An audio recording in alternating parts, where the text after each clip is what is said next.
nós estamos apresentando a cada segunda quarta-feira do mês, tem como objetivo principal mostrar os autores que trabalham com editoras profissionais que têm o CNPJ, que fazem um trabalho chamado dentro da legalidade. Não é somente um livro de qualidade no que está escrito, mas também de qualidade naquilo que é apresentado. Porque nós temos alguns livros que são editados por editoras não fantasma, mas que não têm o seu CNPJ e o Estatuto da Leitura, infelizmente ou felizmente, não permite que esses livros sejam lidos aqui se não tiver esse princípio. E dispensa maiores apresentações, a nossa amiga e escritora Miriam, acredito que todos que estão aqui a conhecem, e o objetivo hoje qual é? Num espaço de 1 hora, ela lerá alguns trechos do livro e atenderá algumas perguntas.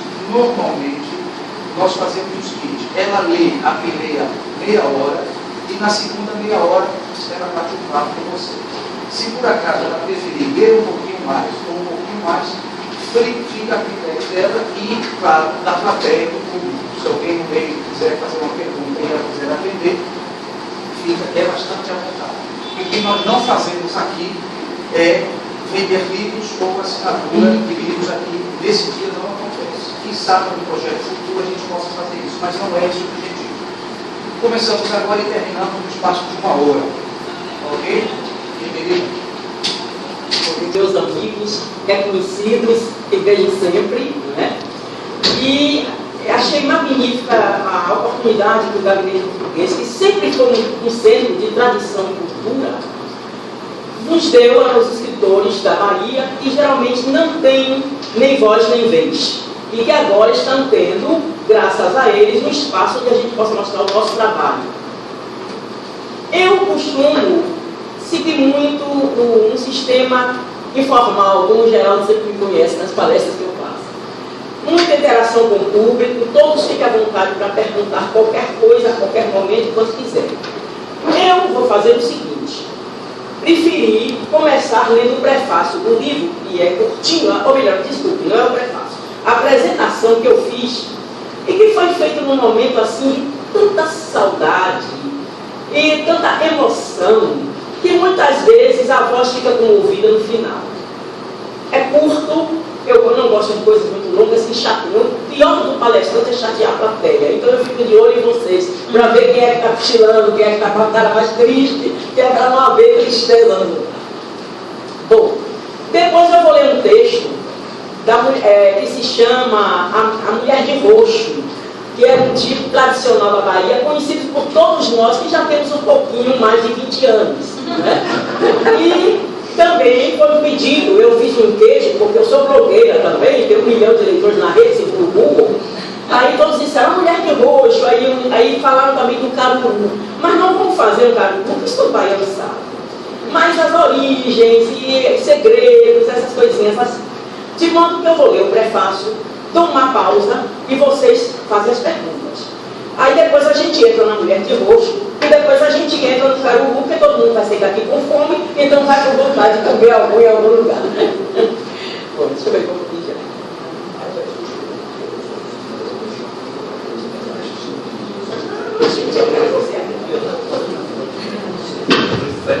Primeiro eu vou falar um pouquinho do Bahia de outrora.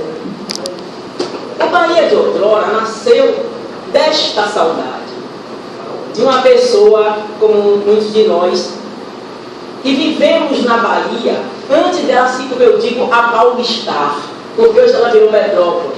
E naquele tempo ela era uma cidade provinciana, onde todos se conheciam, cumprimentavam os vizinhos, puxava a cadeira, sentava na porta, até alguns se davam o luxo de pedir um pouquinho de pó de café na casa do vizinho, quando faltava na nossa.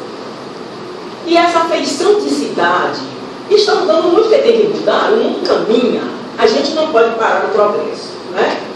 De modo, mas a saudade fica.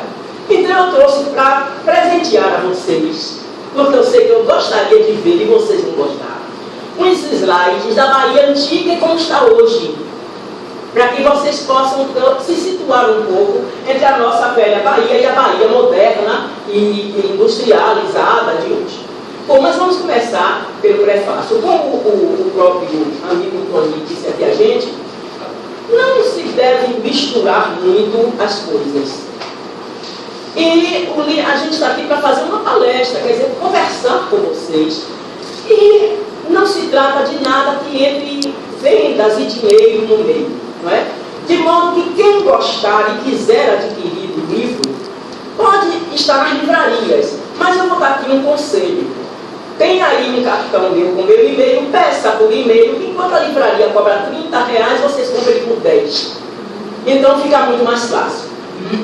Aliás, já está no fim da 4ª edição, eu já até tomei um susto. Eu disse ao meu neto, poxa, nós só temos 17 exemplares deste livro aqui, o que é que eu vou fazer? Porque eu vou precisar de fazer uma 4ª edição, mas eu já quero fazer com um CD junto com os slides da Bahia, porque essa edição será lançada, se Deus quiser, e ele adquirir, na Casa da América Latina em Lisboa, ano que vem.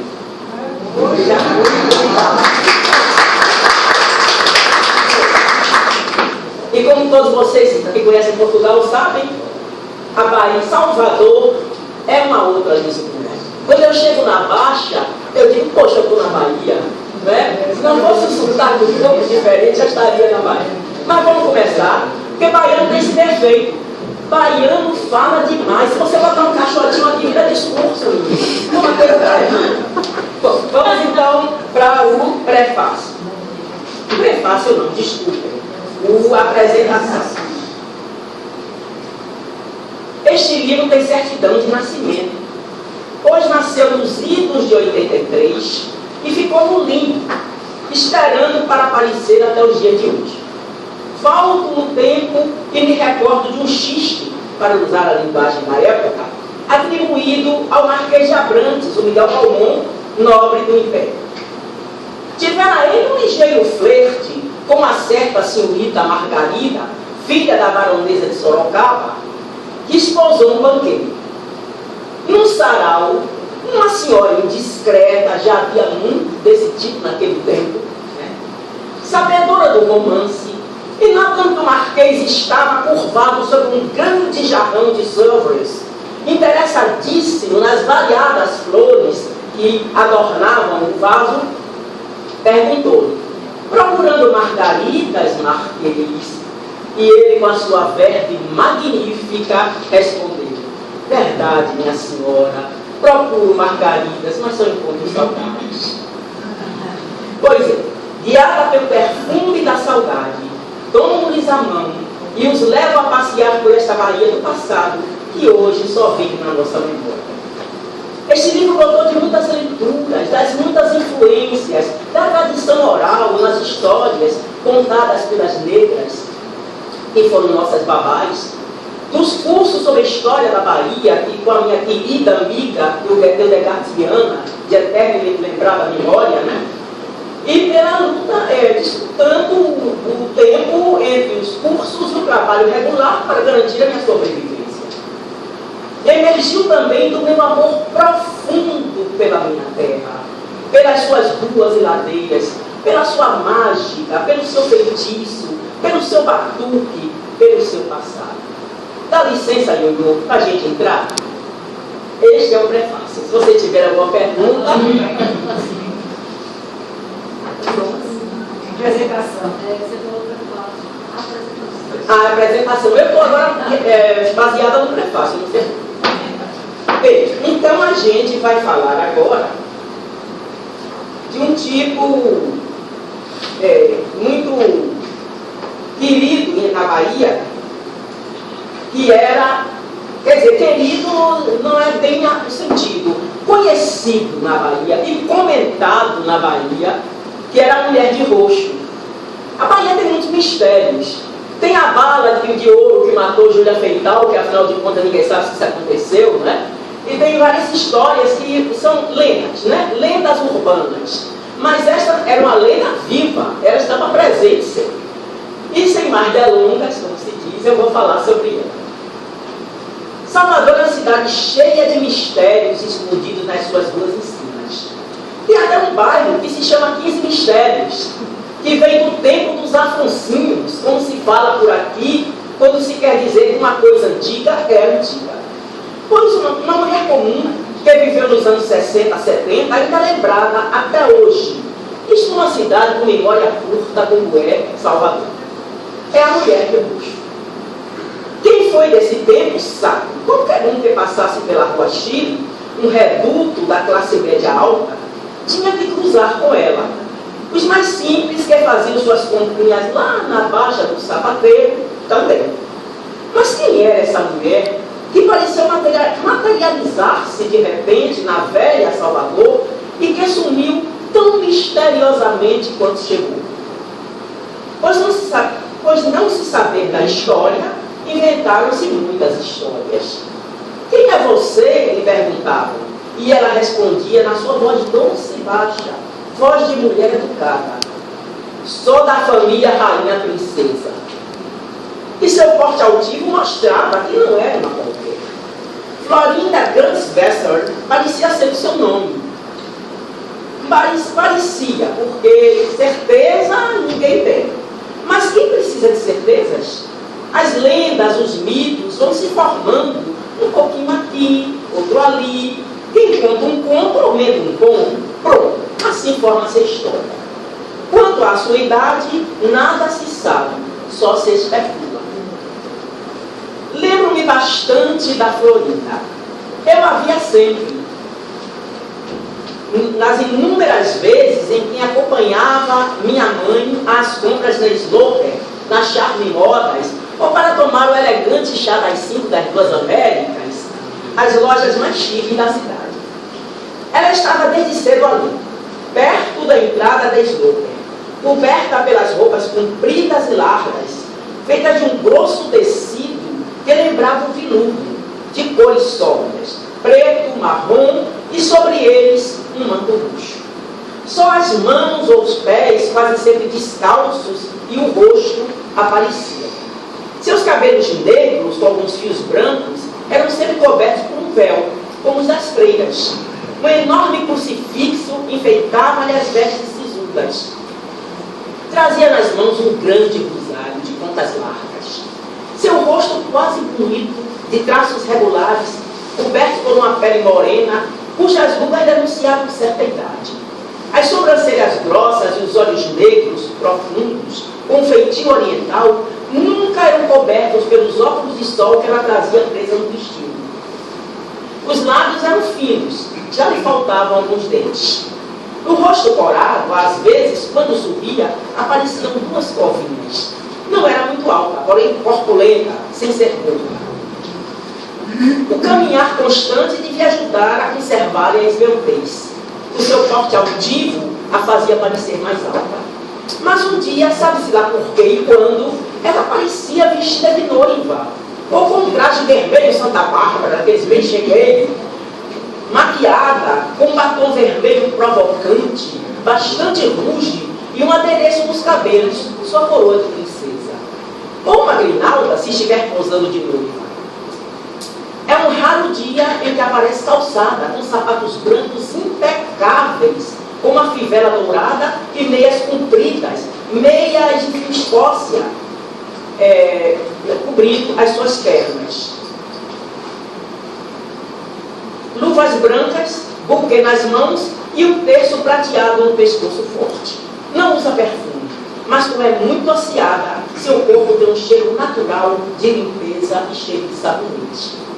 Seu porte altivo, seu jeito calmo e sua voz estridente, embora delicada, não assustavam os moleques da rua que gritavam mal à avistada: maluca, doida, toda varrida. Altiva era o que seguia diante. Nem parecia que era com ela. O que intrigava na mulher era a sua voz educada, a dicção perfeita e os gestos moderados. Coisa de gente bem nascida, com certeza. Nas mãos maltratadas pelo tempo, sempre usava uma aliança, fosse de bijuteria barata ou feita de tampinhas de refrigerante que acabavam por lhe machucar os dedos. À sua direita, carregava sempre uma sacola de nylon preta e na mão esquerda um caderno ou livro encadernado de preto e um terço de contas, também pretas. Eu confesso para vocês uma pena que eu tive de não ter roubado aquele caderno. Quando eu era uma garota adolescente, podia ter apanhado e escrito um belo livro. Né? Para mim, ainda mocinha, ela parecia um personagem de romance. E de fato, os românticos não esclarecidos, assim criou-se a sua lenda. São muitas histórias, muitas mulheres, muitas interrogações. Qual a verdadeira? Mas deveria haver uma verdadeira? Quantas vidas uma pessoa adulta vive no decorrer da sua existência? Ela poderia perfeitamente ter sido todo mundo, todas essas personagens. Florinda dos Santos, Doralice, Nair, Dama de Roxo, Mulher de Roxo, Rainha Princesa, todos os nomes que ela dava a si mesma ou que os outros lhe davam. O sobrenome é mais complicado, não existem registros. Até procurei um bocado, só encontrei aquele tipo alemão. Minha vida só diz respeito a mim, respondava ela. Certamente, nunca os moradores e passantes que se acostumavam a vê-la todos os dias, domingos, feriados e dias santos. Passava serena, não olhava para ninguém, mas ela olhava para todos. Nunca foi agressiva. Tinha nobreza e elegância nos gestos, verdadeiramente majestosa.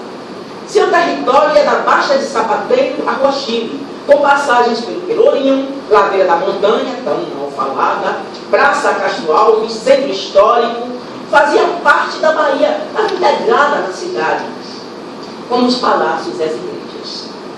Dizem que ela apareceu em 65, usando roupas e joias caras, na porta de um bordel muito popular, chamado Buraco Doce, na Rua Gregório de Matos, número 6, no Marcial de Baixo, na zona mesmo.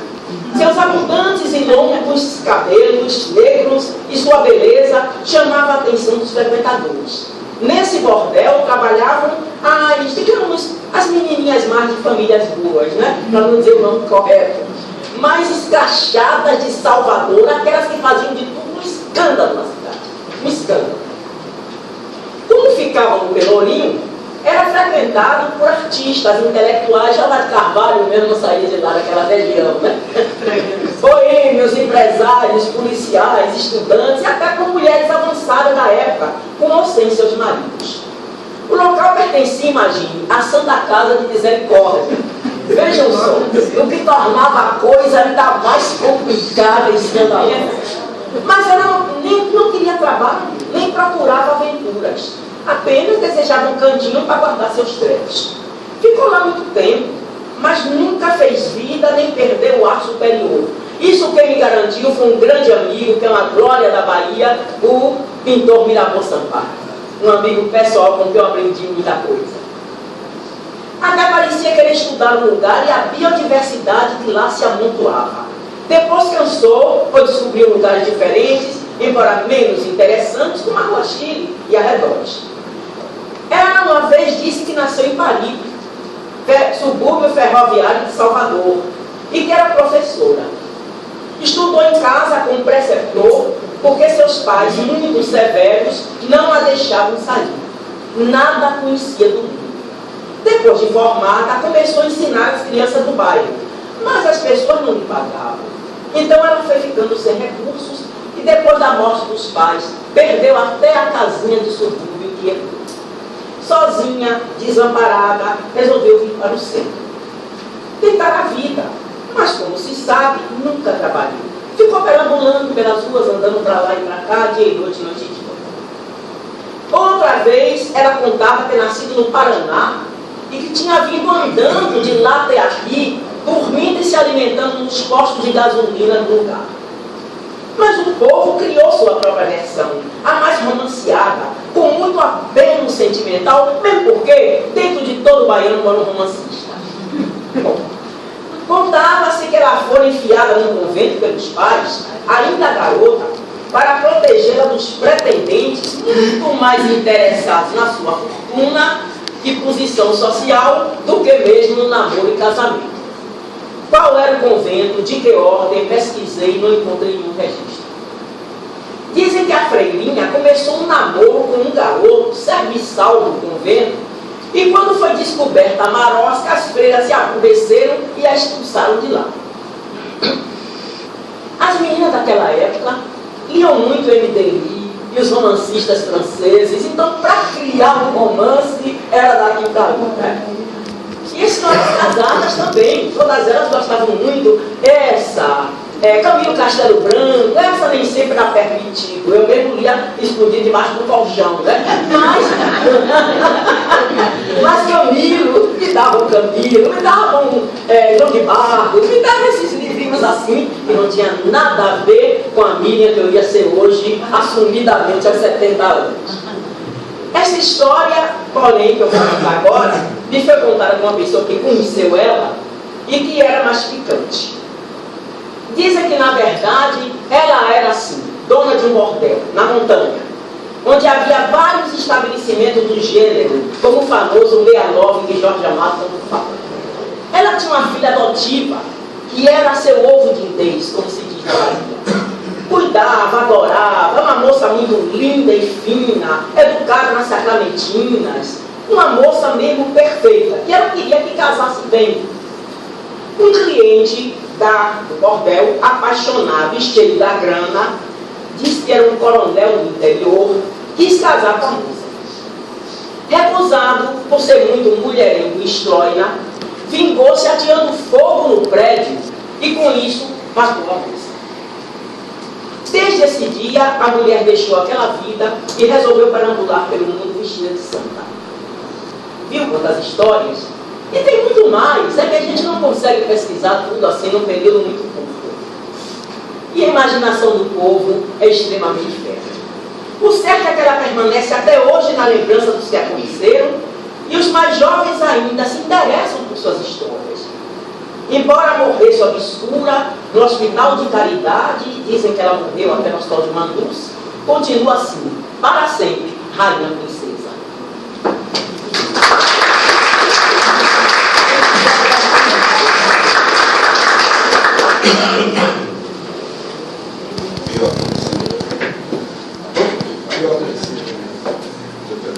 Quem a conheceu, que quiser me dizer alguma coisa, você conheceu o trabalho?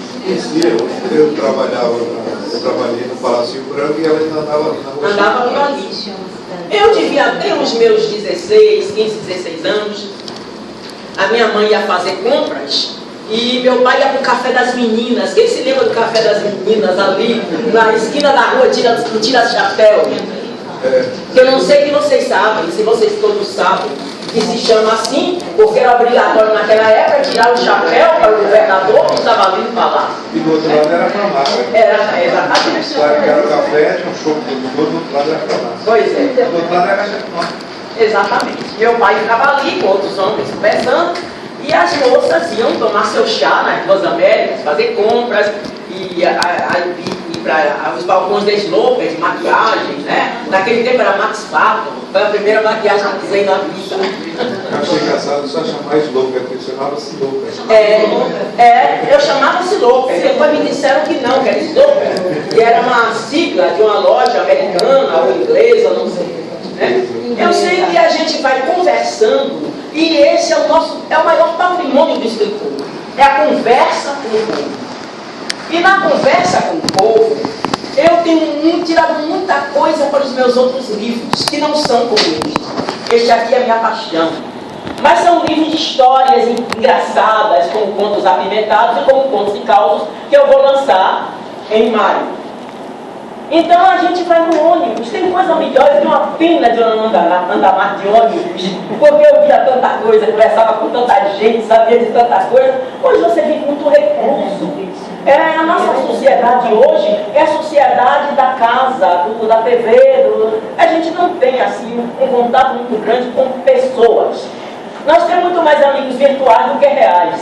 No meu caso, por exemplo, eu tenho muitos virtuais, que geralmente acabo conhecendo, quando vem na Bahia me procura e é uma festa a gente se conhecer pessoalmente. Bom, então, mas a Bahia tem esses tipos, tinha algum que é de Santo Amaro, eu me lembro que as minhas tias tapavam meus ouvidos para não ouvir ele gritando embaixo lá na praça do elevador, quando a gente subia, né? Porque ele só dizia de uma boca pior que esse negócio de mapa. E quando ele bateu nos políticos, então, nossa senhora, era uma coisa terrível, foi questão da barra. Tinha a senhora Mariquinha, cadê o frade? Não sei se vocês se lembram dela, que ela tinha um coque no cabelo e era muito piada e não saía da igreja. E aí, mas tinham dito que ela tinha tido um caso com um frade, né? um caso escondido, aí os moleques na rua gritavam. Ela vinha toda uma postura de beata mesmo, de senhora, com o coque no cabelo, vestido até aqui, toda decente. Aí os moleques gritavam, tia Mariquinha, cadê o frade? Ela enlouquecia, levantava a roupa, xingava, cadê o horror? Isso eu estudava no Central e presenciei muitas vezes. Tá bem. Você lembra do Leal, o Engraxate? Tinha muito. Eu estou fazendo uma coletânea. O Baltazar da Silveira chegou a fazer uma coletânea de uns 2 ou 3. E eu tenho lido muito esses livros antigos para ver se eu faço uma coletânea dos tipos. Dos loucos, do maluco beleza da Bahia, do qual o maior de todos, o chefe inconfundível é o Glauber Rocha. Né? Que é aquela figura magnífica. No tempo dela tinha Florips também. É um dos nomes dela. Não, era uma bicha. Ah, era? Ah, não sabia. Ah, é verdade, tinha. Florips, tá vendo como lavar sabe das coisas? Eu também estudei no Central. Foi? Já tem sido meu contemporâneo. Eu estudei no Instituto Normal da Bahia. Sim. Estudei o científico no Central. Ah, então você fez a mesma trajetória que eu. Só que eu me formei como professora primária no Instituto Normal da Bahia. Meu padrinho de formatura foi Adualdo Ribeiro Costa. Então a senhora falou de Lourenço Távora, Fui, sim. Carlos Otis. Eu disse a meus netos, olha, esses nomes de rua, todos vocês estão vendo aí, eram meus professores. Luiz Henrique Dias Tavares, que eu fui até sabendo no livro dele recentemente. Então, assim, a Bahia é isso. Ela está dentro do meu sangue, né? Ela está dentro da gente, da nossa vida. A gente não se esquece dela. Essa Bahia que a gente viveu, não é? Não pode se esquecer. Está encruada aqui na gente. Bem, gostaria de compartilhar. Eu sou de 1976 e tive a oportunidade de a minha mãe de Sergipe. Sim. Eu sou santanapolitano. Então, as minhas tias vinham de Aracaju justamente para fazer compras na Siloper, que elas falavam Siloper. Sim. Eu tive a oportunidade de ir apenas 2 vezes lá dentro da Siloper. Eu não sei quantos anos eu tinha, mas eu era uma criança, porque as 2 vezes que eu fui, foi muita zanação, porque aquilo ali era um parque de diversão para mim e para meu irmão. E escada rolante a gente nunca tinha visto, né? Então era subindo e descendo, a gente ficava brincando de se esconder de minha mãe, dos funcionários, vendo aquelas roupas no primeiro e segundo andar. De modo que, infelizmente, minha mãe da segunda vez disse, nunca mais trago vocês. E a gente adorava isso. E desde então eu sempre escutei a mulher de roxo e tal, e sempre fui muito curioso. Por isso que eu fico intrigado assim. Ninguém era tão curioso quanto eu sou, porque eu acho que se eu tivesse essa idade naquela época, eu teria feito de tudo para me aproximar e tentar conversar alguma coisa que eu conseguisse se aproximar dela e conversar com ela. Não. Só depois que ela já estava bem doente, que foi recolhida praticamente na rua, e esta senhora daqui da Bahia começou a conversar com ela, a procurar saber o que é que ela pensava realmente, né? O que é que ela precisava. E falou com a irmã Dulce, era viva, né? E ela não tinha, já tinha começado o Hospital Santo Antônio, que não era essa maravilha que é hoje. Coitada, cansei de encontrá-la, que eu sempre morei no Bonfim. Eu sou uma cidade baixista, assumida, não saio de lá por nada, né? Não saio de lá. Olha, eu não vou sair nem depois de morta, porque como eu quero ser cremada, minhas cinzas vão ser jogadas no fogo do Monte Serra. Então eu não quero sair de lá por nada. Ou então eu vi a irmã Dulce ajoelhada no chão, recolhendo aquelas pessoas, ela naquela magreza, já consumida pela tuberculose, pelos problemas do pulmão, né? E a gente passava na velha rural do meu pai, e aí meu pai ia lá, ajudava muito ela também, naquele tempo nós tínhamos aquelas fazendas todas, e ele trazia sacas de feijão para o Hospital Santo Antônio, para ajudá-la, porque, coitada, ela vivia eternamente em busca de recursos para os pobres, não é? Era uma pessoa fantástica, ela foi colega de escola da minha mãe, Geraldo. Se formou na escola normal.